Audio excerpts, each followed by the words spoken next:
Je souhaite tout d'abord féliciter son Excellence, M. Vuk Jeremic, pour son élection à la 67e Assemblée générale des Nations unies et lui présenter mes meilleurs vœux de succès.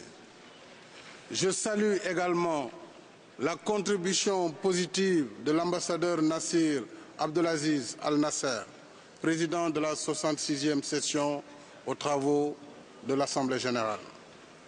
Au secrétaire général Ban Ki-moon, je réitère les encouragements et le soutien du Sénégal dans l'exercice de sa délicate mission au service de notre organisation. Le 25 mars dernier, après 2 tours de scrutin âprement disputés, dans le calme et la sérénité, le peuple sénégalais, inspiré de ses valeurs de démocratie et de liberté, a massivement voté à plus de 65% pour le changement à la tête de l'État et le respect des exigences républicaines. Des pays et organisations amis nous ont soutenus et accompagnés dans cette belle aventure de consolidation de notre tradition démocratique, notamment par le perfectionnement de nos institutions électoraux et la supervision de toutes les étapes du scrutin. Je leur redis ici et maintenant tous nos sincères remerciements. En tant que président nouvellement élu du Sénégal, je viens réaffirmer notre foi dans nos valeurs communes et dans la vocation des Nations unies de favoriser par la coopération l'avènement d'un monde meilleur et plus accueillant pour tous. Bâtir un monde meilleur, c'est assurément et avant tout œuvrer ensemble pour que la paix règne entre les peuples et en leur sein, comme le suggère le thème de cette session qui porte sur l'ajustement ou le règlement des différends internationaux par des moyens pacifiques. Nés sur les cendres et les débris de la guerre, les Nations unies traduisent le rêve et l'espoir d'un monde libéré du spectre de l'antagonisme et affranchi d'une vision manichéenne où les bons seraient d'un côté et les mauvais de l'autre. 62 ans après, entre médiation et bons offices, entre conciliation, arbitrage et mission de paix, l'organisation a contribué de façon remarquable à la pacification des relations internationales. Mais 62 ans après, malgré les menaces, malgré ces progrès louables, les menaces à la paix et à la sécurité restent tout de même préoccupantes et ont profondément changé de nature. C'est le cas au Nord Mali, où des bandes terroristes organisées, puissamment armées et nourries de trafics illicites de tout genre, continuent d'occuper en toute illégalité les 2 tiers du pays, de semer la désolation parmi la population et de détruire des symboles du patrimoine culturel mondial. Le Nord Mali est devenu une zone de non-droit, un sanctuaire pour le recrutement et l'entraînement de la nébuleuse terroriste internationale qui, prenant abusivement l'islam comme prétexte pour masquer ses activités criminelles, se donne pour ambition de s'attaquer à des intérêts étrangers et d'atteindre d'autres pays de la sous-région.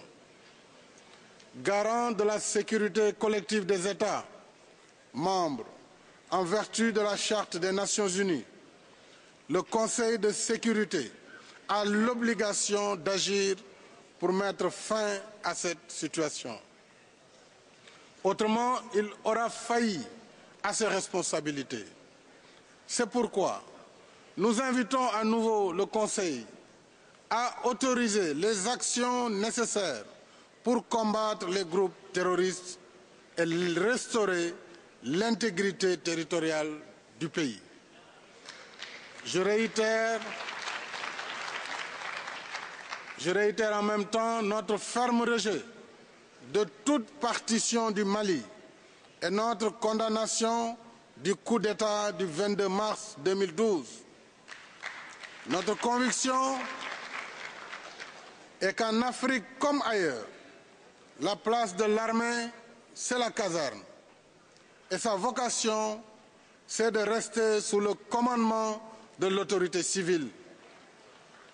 En Guinée-Bissau, à l'instar des États membres de la CEDEAO, nous saluons les efforts que mène le gouvernement de transition pour la réconciliation nationale, le redressement des institutions du pays, l'organisation d'élections crédibles et le retrait définitif des militaires de la scène politique.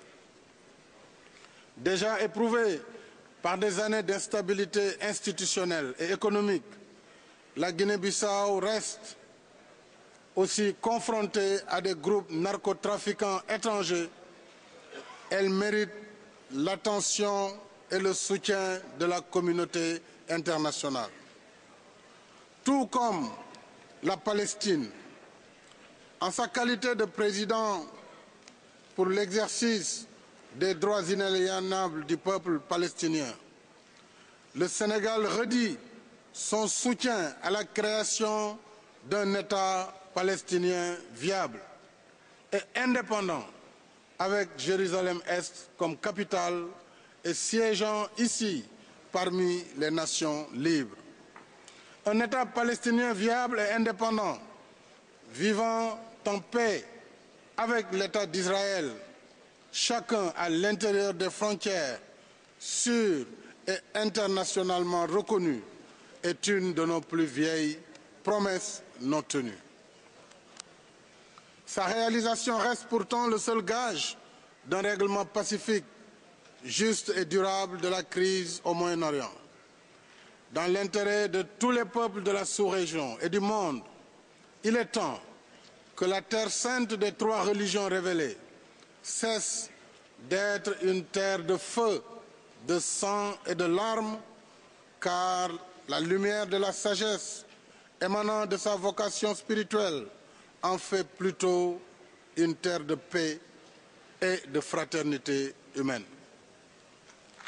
En Afrique et dans le reste du monde, le Sénégal salue et soutient l'avancée de la démocratie et des libertés fondamentales.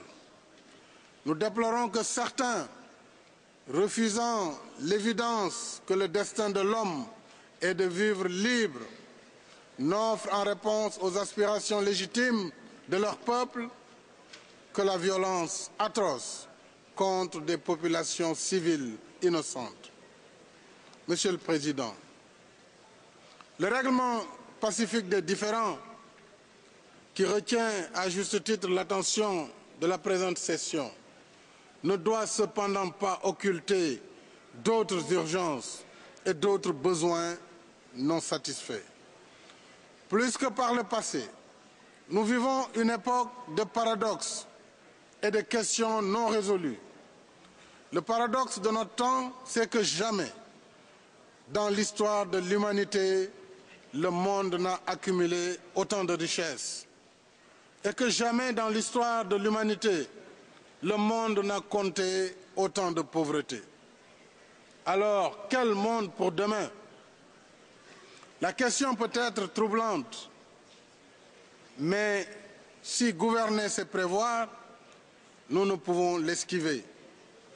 Quel monde voulons-nous quand, après 20 ans après le sommet planétaire de Rio, le constat est établi que la dégradation continue de l'environnement du fait de l'homme risque désormais de compromettre les conditions de vie sur Terre?